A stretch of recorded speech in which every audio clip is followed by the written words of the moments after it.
एक ऐसा शातिर किलर जो 3 लोगों को एक झूठे मर्डर के केस में फंसाकर फरार हो जाता है, जिसमें एक प्लेबॉय, एक रिक्शा वाला और एक एक्ट्रेस शामिल होती है। ये तीनों ही क्राइम लोकेशन पर पुलिस के हाथों पकड़े जाते हैं। अब इन लोगों ने तो मर्डर नहीं किया था, लेकिन सारा इल्जाम इन्हीं के ऊपर आ जाता है। अब उसके आगे पुलिस इन्वेस्टिगेशन करना शुरू कर देती है, लेकिन उन्हें किलर के खिलाफ कोई भी सबूत नहीं मिल रहा था। किलर एक परफेक्ट प्लान बनाकर पुलिस को चकमा दे रहा था। तो दोस्तों, क्या ये 3 लोग बेवजह इस केस में फंस जाएंगे और क्या पुलिस असली कातिल को ढूंढकर उसे सजा दे पाएगी? यही देखेंगे हम आज की जबरदस्त मर्डर मिस्ट्री कहानी में। इस कहानी में किलर को पकड़ने के लिए पुलिस भी कुछ ऐसा कांड करती है जिसे देखकर आपके भी होश उड़ जाएंगे और एंडिंग में आपको एक नेक्स्ट लेवल का ट्विस्ट भी देखने को मिलेगा। इसलिए दोस्तों, वीडियो को एंड तक जरूर देखना। तो दोस्तों, मेरा नाम है किरण और आप देख रहे हैं हॉरर बॉक्स हिंदी। अगर आपको भी ऐसे ही मर्डर मिस्ट्री मूवी देखना पसंद है तो हमारे चैनल को सब्सक्राइब जरूर कीजिए, क्योंकि हम आपके लिए ऐसे वीडियोस लाते रहते हैं। तो चलिए बिना किसी देरी के शुरू करते हैं आज की कहानी। कहानी की शुरुआत में हम देखते हैं कि रात को पुलिस एक एरिया में पेट्रोलिंग का काम कर रही होती है और तभी हम वहाँ पर मौजूद एक बहुत बड़े घर में एक चोर को घुसता हुआ देखते हैं। वो उस घर से पैसों का बैग चुराता है और एक कमरे में आता है, लेकिन तभी उसे अपने सामने एक आदमी की लाश दिखाई देती है, जिसे देखकर वो बहुत ज्यादा डर जाता है। इसलिए वो अपनी जान बचाने के लिए तुरंत ही उन पैसों को लेकर वहाँ से भागने लगता है। लेकिन उसी टाइम पर एक हवलदार उसे देख लेता है और उसे पकड़ने के लिए उसका पीछा करने लगता है। अब बहुत ज्यादा भागादौड़ी करने पर आखिरकार पुलिस उस चोर को पकड़ ही लेती है और इंस्पेक्टर अशोक उस चोर को उसी घर में लेकर आता है। चोर कहता है कि साहब, मैंने किसी को नहीं मारा है। और तभी हम उस घर में एक लड़का और लड़की को बेहोश हालत में भी देखते हैं। चोर कहता है कि सर, अंदर एक आदमी की लाश पड़ी है और मुझे लगता है कि उसे इन्हीं दोनों ने मारा होगा। इन्होंने मुझे यहाँ पर पकड़ लिया था, इसलिए मैं इन दोनों को बेहोश करके यहाँ से भाग रहा था। अब इंस्पेक्टर अंदर जाकर देखता है तो सच में वहाँ पर एक आदमी का मर्डर हो गया था। अब यहाँ पर बेहोश हुए लड़का और लड़की को होश आता है और इंस्पेक्टर अशोक उन्हें उनके बारे में पूछने लगता है। तो दोस्तों, अब हमें यहाँ पर कुछ घंटे पहले क्या क्या घटना हुई थी उसके बारे में पता चलता है। अब उस लड़के का नाम होता है अनीश। ये लड़का एक प्लेबॉय होता है और लड़कियों को सेक्सुअली खुश करने की सर्विस देता है और उनसे पैसे लेता है। अब इस लड़की के बारे में बात करें तो उसका नाम साक्षी होता है। वो एक स्ट्रगलिंग एक्टर होती है और छोटे मोटे रोल करती रहती है। और ये चोर, दरअसल ये चोर नहीं बल्कि एक ऑटो ड्राइवर होता है, लेकिन उसे चोरी करने की बचपन से ही आदत थी, इसीलिए वो मौका मिलने पर कहीं पर भी चोरी कर लेता था। अब अनीश एक प्लेबॉय होता है तो एक लड़की उसे सर्विस लेने के लिए अपने बंगले पर बुलाती है। अनीश उस बंगले के पास पहुंचता है तो वो देखता है कि इस घर का दरवाजा तो खुला है। वो घर के अंदर जाकर देखता है तो उसे वहाँ पर एक आदमी की तस्वीर दिखाई देती है, जिससे हमें पता चलता है कि ये बंगला मूवी प्रोड्यूसर मंजूनाथ भट्ट का है। तभी अनीश को उस लड़की का कॉल आता है। वो लड़की अपना नाम मनसा बताती है और वो उसे कहती है कि बेडरूम में आ जाओ, मैंने तुम्हारे लिए अलमारी में एक सरप्राइज गिफ्ट रखा है। तो अनीश जैसे ही अलमारी को खोलता है तो उसमें से एक आदमी की लाश नीचे गिरती है। और दोस्तों, ये लाश और किसी की नहीं है बल्कि इसी घर के मालिक मंजूनाथ भट्ट की थी। अब उस लाश को देखने के बाद अनीश की तो फट के 4 हो जाती है। वो अपने आप को बचाने के लिए तुरंत ही उस घर से भागने लगता है, लेकिन तभी उसके फोन पर रिंग बजती है और उसका फोन उसने उस बेडरूम में ही गिरा दिया था। वो वापस अपने फोन को लेने के लिए जाता है और वो फोन को पिकअप करता है और उस लड़की से कहता है कि मैडम, आप ये कैसा मजाक करे मेरे साथ। मनसा कहती है कि मजाक? कैसा मजाक? अब मुझे क्या पता तुमने उस आदमी को क्यों मार दिया, और अगर तुमने नहीं मारा तो उसके खूनी को तुम ही ढूंढ लो। वैसे तुम्हारी सेफ्टी के लिए अंदर एक गन रखी है, उसे भी ले लेना। और हाँ, कैसा लगा मेरा सरप्राइज? ऐसा कहकर वो फोन को कट कर देती है। अब अनीश दोबारा से उस नंबर पर कॉल करने की कोशिश करता है, लेकिन वो नंबर स्विच ऑफ आने लगता है। अब ये सब कुछ देखकर अनीश बहुत ज्यादा घबरा जाता है और उसे समझ में आ जाता है कि उसे यहाँ पर बुलाकर फंसाया गया है, मतलब कि अब उसके एल लगने वाले हैं। तभी उस घर की बेल बजती है और वहाँ पर साक्षी नाम की एक लड़की आई हुई थी। दरअसल मंजूनाथ मूवी प्रोड्यूसर था, तो इसीलिए वो यहाँ पर ऑडिशन देने के लिए आई थी। तो अनीश उसे जल्दी से अंदर खींच लेता है और उसे पकड़कर बांध देता है। अब अनीश साक्षी को इस मर्डर केस में फंसाकर यहाँ से भाग जाना चाहता था। अब वो वहाँ से जा ही रहा होता है, लेकिन तभी फिर से उस घर के दरवाजे पर घंटी बजती है, लेकिन इस बार वो दरवाजा ओपन नहीं करता। अब अंदर साक्षी का मुंह तो बंद था, लेकिन फिर भी वो हेल्प हेल्प करके आवाज करने लगती है। अब बाहर खड़े आदमी को उसकी आवाज नहीं पहुंचती है, इसलिए अनीश फिर से उस कमरे में आता है और उसे चुप कराता है। वो उसे कहता है कि मैंने इस आदमी का खून नहीं किया है, मुझ पर यकीन करो। फिर अनीश अपना खून लगा हुआ टी शर्ट उतार कर दूसरा शर्ट पहन लेता है। लेकिन वो बाहर आकर देखता है कि तो उसने जो शर्ट पहनी हुई थी वो मंजूनाथ की ही थी। इसीलिए वो फिर से उस शर्ट को बदलने के लिए अंदर जाता है। तभी उसे दोबारा से मनसा का कॉल आता है और वो उसे कहती है कि ये सब करने का कोई भी फायदा नहीं है। वो देखो, एक आदमी ने तुम्हें देख लिया है। अब वो आदमी घर के अंदर का नजारा देख लेता है और वहाँ से भागने लगता है। अनिश उसे रोकने के लिए बाहर आता है, लेकिन तब तक वो आदमी भाग चुका था। अब फिर से उस बंगले के अंदर आने के बाद अनिश साक्षी से कहता है कि देखा, मैंने तुमसे कहा था ना कि मैंने ये मर्डर नहीं किया है।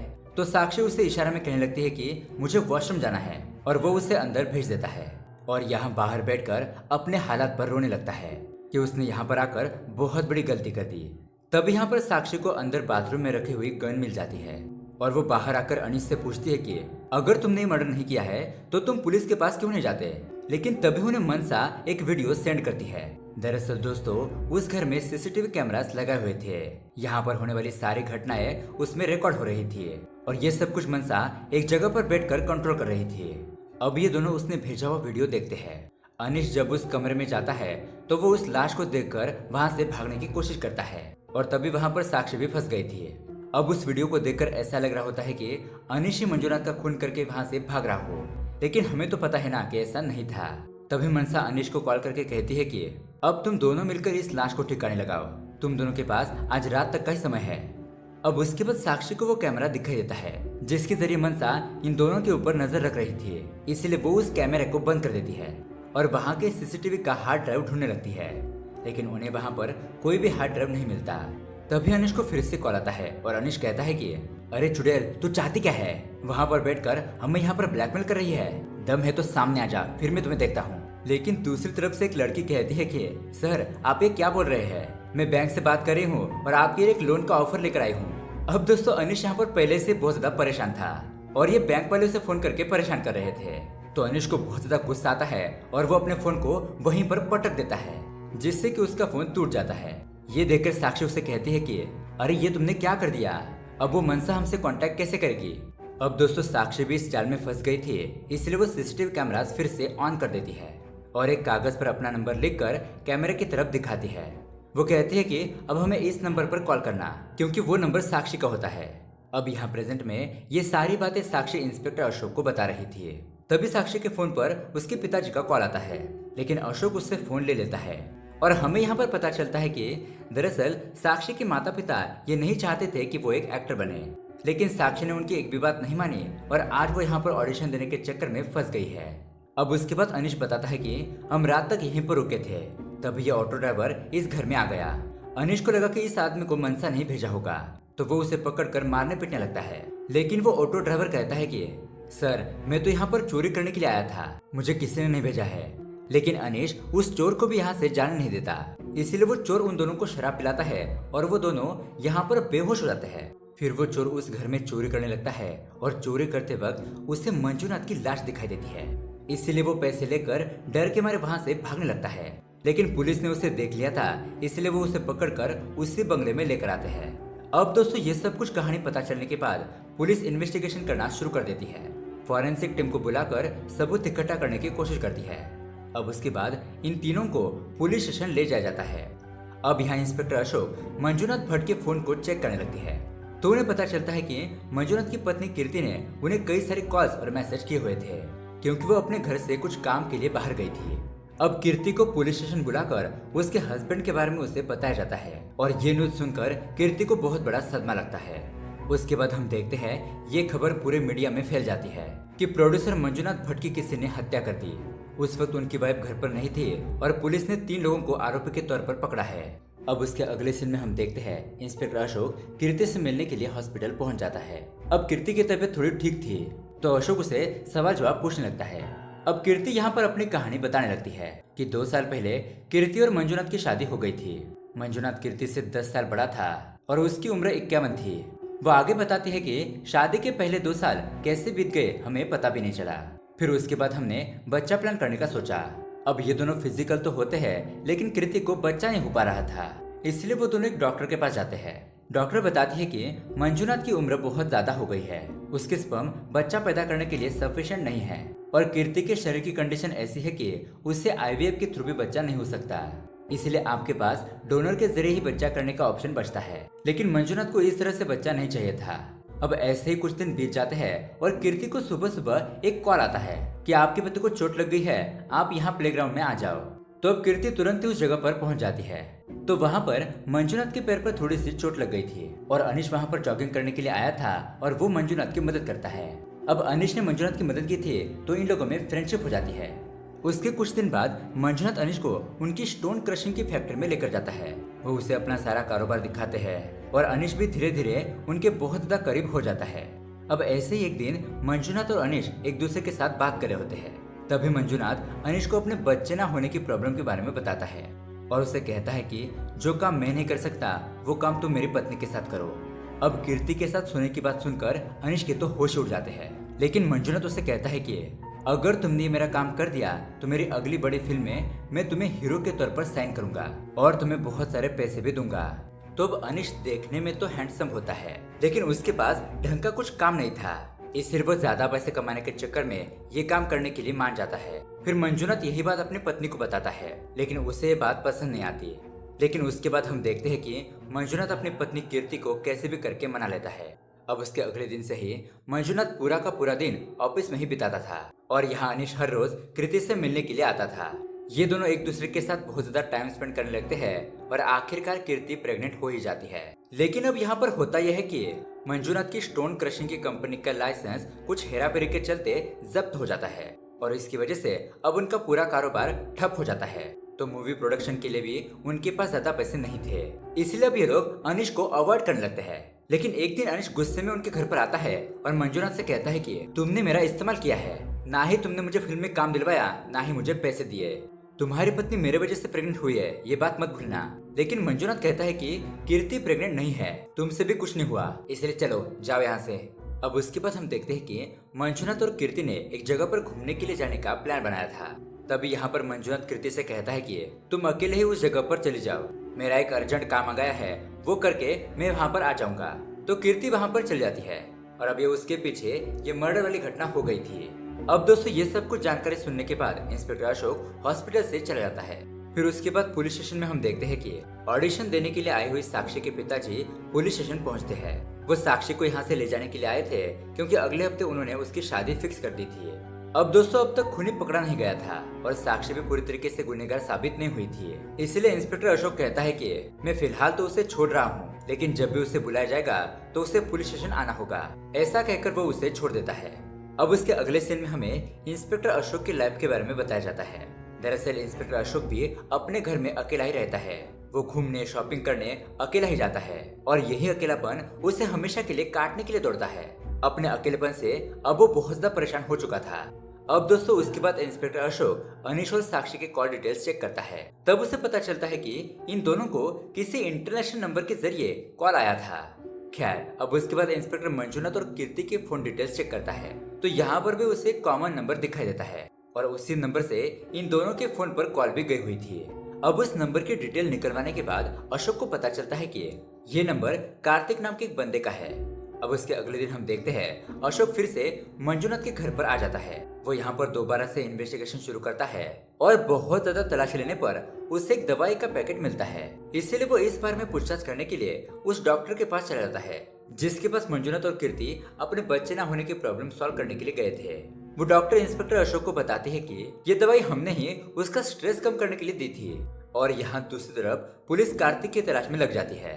उन्हें कार्तिक का एड्रेस मिलता है और वो उसके घर पर तलाशी लेने के लिए पहुंच जाती है। उस घर के अंदर उन्हें कुछ कागजात मिलते हैं जिससे उन्हें पता चलता है कि कार्तिक मंजुनाथ की प्रोडक्शन हाउस में ही जॉब करता था और अब तक यहाँ पर पुलिस कार्तिक को पकड़ नहीं पाई थी।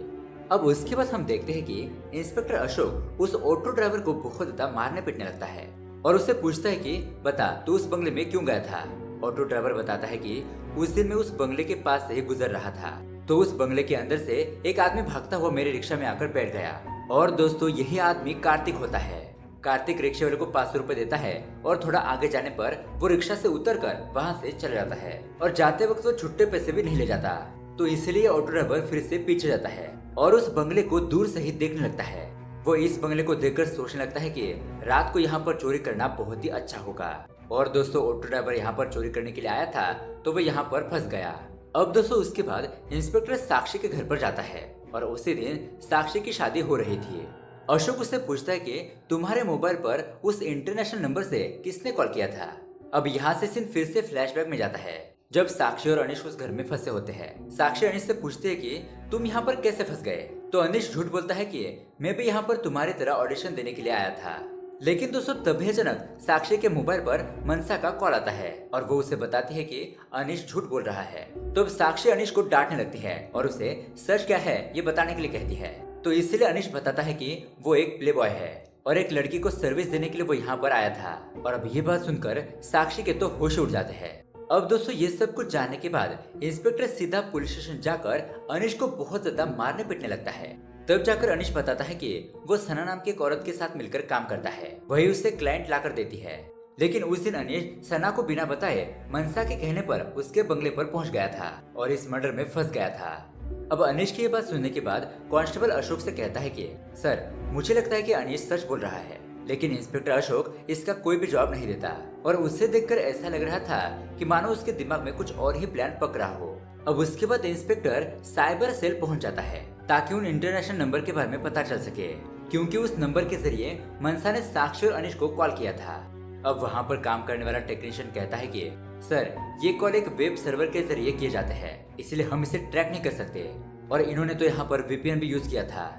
तब इंस्पेक्टर उसे पूछता है कि क्या हमें कीर्ति के मोबाइल का रिमोट एक्सेस मिल सकता है। टेक्नीशियन कहता है कि हाँ, लेकिन कीर्ति के मोबाइल के अंदर हमें एक ऐप को इंस्टॉल करना होगा और इसके लिए हमें कीर्ति का फोन चाहिए होगा। इसलिए इंस्पेक्टर अशोक सीधा कीर्ति के घर पर पहुंच जाते हैं और झूठा बहाना बनाकर उसे कहते हैं कि मुझे एक अर्जेंट कॉल करना है, लेकिन मेरे फोन की बैटरी खत्म हो चुकी है, इसलिए आप मुझे अपना फोन दीजिए, मैं कॉल करने के बाद तुम्हें दे दूंगा। तो कीर्ति अपना फोन उसे दे देती है।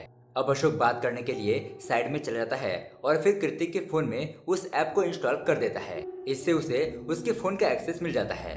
अब उसी रात पुलिस कीर्ति के घर पर काम करने वाली नौकरानी को उठा लेते हैं और उसे धमकाकर पूछताछ करते हैं। नौकरानी बताती है कि कुछ दिन पहले मंजुनाथ कार्तिक को यहाँ पर लेकर आया था और उसे अपनी पत्नी कीर्ति को भी मिलवाया था। अब दोस्तों कार्तिक एक मूवी डायरेक्टर था, इसलिए मंजुनाथ और वो एक साथ ही काम करते थे। लेकिन यहाँ धीरे धीरे कार्तिक और कीर्ति के बीच नजदीकियां बढ़ने लगती है।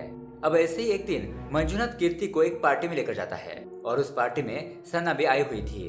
अब कीर्ति उस पार्टी में एक कोने में बैठी होती है। सना उसके पास जाती है और उसे कहती है कि तुम्हारा पति अगर तुम्हें सेटिस्फाई नहीं कर पा रहा है तो मेरे पास एक अनिश नाम का लड़का है, अगर एक बार तुम उससे मिल लोगी तो तुम अपने अकेलेपन को भूल जाओगी। इसलिए सना अनिश को कीर्ति के पास भेज देती है। अनिश उस पार्टी में आया होता है और वो कीर्ति से बातचीत करने की कोशिश करता है, लेकिन फिर कीर्ति को ये बात कुछ अच्छी नहीं लगती है, इसलिए वो उसे मना कर देती है। उसके बाद वो बहुत सारी शराब पीकर मंजुनाथ के सामने आकर अजीब तरह की हरकतें करने लगती है। इसलिए अब मंजुनाथ उसके ऊपर गुस्सा हो जाता है और वो कार्तिक को उसे घर पर छोड़ने के लिए कहता है। लेकिन हम देखते हैं कि कीर्ति कार्तिक के करीब आ जाती है और जब भी इन दोनों को मौका मिलता था तब ये दोनों फिजिकल हो जाते थे। और अब ऐसे ही कुछ दिन बीत जाने के बाद कीर्ति को पता चलता है कि वो प्रेग्नेंट हो चुकी है। अब कीर्ति यही बात बताने के लिए ऑफिस में कार्तिक के पास आती है, लेकिन तभी वहाँ पर मंजुनाथ आकर कार्तिक को काम से निकाल देता है, क्योंकि कार्तिक ने उसके ऑफिस में पैसों का फ्रॉड किया था। अब उसके बाद घर पर आने के बाद कीर्ति कार्तिक को कॉल करने की कोशिश करती है, लेकिन वो उसका एक भी कॉल नहीं उठा था। अब कीर्ति कार्तिक से बहुत ज्यादा प्यार करने लगी थी और वो उसके बिना नहीं रह सकती थी। लेकिन अब ऐसे ही एक दिन कार्तिक उसे एक वीडियो भेजता है जिसमें उन दोनों का न्यूड वीडियो होता है। वो अब कीर्ति से पैसों की डिमांड करने लगता है और अगर उसे पैसे नहीं मिलेंगे तो वो इस वीडियो को इंटरनेट पर वायरल कर देगा। अब उसके अगले सीन में हम देखते हैं कि इंस्पेक्टर कार्तिक के जरिए कीर्ति को उसके स्टोन क्रशर की फैक्ट्री के पास आने के लिए कहता है। अब कीर्ति वहाँ पर पहुँचती है, लेकिन वहाँ पर इंस्पेक्टर और कार्तिक पहले से ही पहुँच गए थे। और दोस्तों यहाँ पर आता है बहुत बड़ा ट्विस्ट। इंस्पेक्टर अशोक कीर्ति को उसका प्राइवेट वीडियो दिखाता है और उसे कहता है कि सच सच बताओ उसके अगले दिन क्या हुआ था, जब कार्तिक ने तुमसे पैसे मांगे थे तो उसके आगे क्या हुआ था। तो अब यहाँ पर कीर्ति सच बताना शुरू कर देती है। और दोस्तों यहाँ पर हमें पता चलता है कि कीर्ति ने पहले इंस्पेक्टर अशोक को अनिश और उसकी जो कहानी बताई थी, जो कि मंजुनाथ ने उससे अनिश के साथ सोने के लिए कहा था और वो प्रेग्नेंट हो गई थी। दोस्तों ये सारी बातें झूठी थी, असलियत में ऐसा कुछ भी नहीं हुआ था। उसने अनिश को इस केस में फंसाने के लिए ये सब कुछ झूठ बोला था। कीर्ति का सिर्फ कार्तिक के साथ ही अफेयर चल रहा था और वो उसके ही थ्रू प्रेग्नेंट हुई थी। अब एक दिन वो कार्तिक से मिलने के लिए जा रही थी, लेकिन तभी मंजुनाथ उसके सामने आ जाता है और वो उसे उसका न्यूड वीडियो दिखाता है। मतलब कि मंजुनाथ उसके और कार्तिक के अफेयर के बारे में जान गया था इसीलिए उसे बहुत ज्यादा गुस्सा आता है और वो कीर्ति को मारने की कोशिश करने लगता है। लेकिन गुस्सा ज्यादा होने की वजह से उसे हार्ट में प्रॉब्लम होने लगती है। तभी कीर्ति उसे डॉक्टर ने दी हुई दवाई खाने के लिए कहती है, लेकिन वो उस दवाई को फेंक कर उसका गला दबाने लगता है। लेकिन तभी अचानक कीर्ति को गन मिल जाती है और वो अपने आप को बचाने के लिए मंजुनाथ को धमकाने लगती है। और दोस्तों इसी हाथापाई में मंजुनाथ को गोली लगकर उसकी मौत हो जाती है। अब ये देखकर कीर्ति बहुत ज्यादा घबरा जाती है और रोने लगती है। लेकिन थोड़ी देर बाद में वो इस मर्डर केस से बचने के लिए एक बहुत ही जबरदस्त प्लान बनाती है। उसने अनिश को पार्टी में पहली बार देखा था, तो वो उसे ही फंसाने का सोचती है। अब इस मर्डर के बारे में नौकरानी को भी पता था। कीर्ति उस नौकरानी के नंबर के जरिए अनिश को कॉल करती है और क्लाइंट के रूप में मनसा नाम से बात करके उसे घर के पास आने के लिए कहती है। तो यहाँ पर बेवकूफ अनिश उसके घर पर पहुंचकर उस जाल में फंस जाता है। उसके बाद कीर्ति अपनी नौकरानी को कुछ दिन के लिए गाँव जाने के लिए कहती है और खुद सारे सबूत मिटाकर मंजुनाथ की लाश को कबर्ड में छुपा देती है। और दोस्तों अनिश जब अपनी सर्विस देने के लिए उस अनजान घर में पहुंचता है तो वो वहां पर बेवजह ही फंस जाता है। कीर्ति ने यह सब कुछ इसलिए किया ताकि वो मंजुनाथ के मर्डर का इल्जाम अनिश पर डाल सके और वो खुद बच जाए। लेकिन अब ये सब कुछ इंस्पेक्टर को पता चल चुका था। लेकिन दोस्तों ये इंस्पेक्टर अशोक भी बहुत ही टेढ़ा आदमी होता है। वो भी यहाँ पर एक बहुत बड़ा कांड करता है। वो उस कार्तिक को जान से मार देता है और मीडिया को अनिश की सीसीटीवी फुटेज देकर कहता है कि कार्तिक और अनिश ये दोनों मिले हुए थे। बहुत ज्यादा पैसे कमाने के लालच में उन्होंने मंजुनाथ को फंसाने की कोशिश की, लेकिन जब मंजुनाथ उनके जाल में नहीं फंसा तो उन दोनों ने मिलकर मंजुनाथ का मर्डर कर दिया। और दोस्तों इस तरह से इंस्पेक्टर अशोक कार्तिक को मारकर अनिश को इस केस में फंसा देता है। फिर वो कीर्ति को लेकर उसके ही घर पर रहने लगता है, क्योंकि इंस्पेक्टर भी अपने अकेलेपन से बहुत ज्यादा परेशान हो गया था। इसीलिए वो कीर्ति को बचाता है और वो उसके साथ ही रहने लगता है। और दोस्तों इसी के साथ ये कहानी यहीं पर एंड हो जाती है। तो दोस्तों आपको क्या लगता है कि इंस्पेक्टर ने ये सब कुछ सही किया? आपकी राय हमें कमेंट करके जरूर बताएं। साथ ही ये वीडियो अपने दोस्तों के साथ शेयर कीजिए और चैनल को सब्सक्राइब कीजिए। मिलते हैं अगली वीडियो में। Thanks for watching.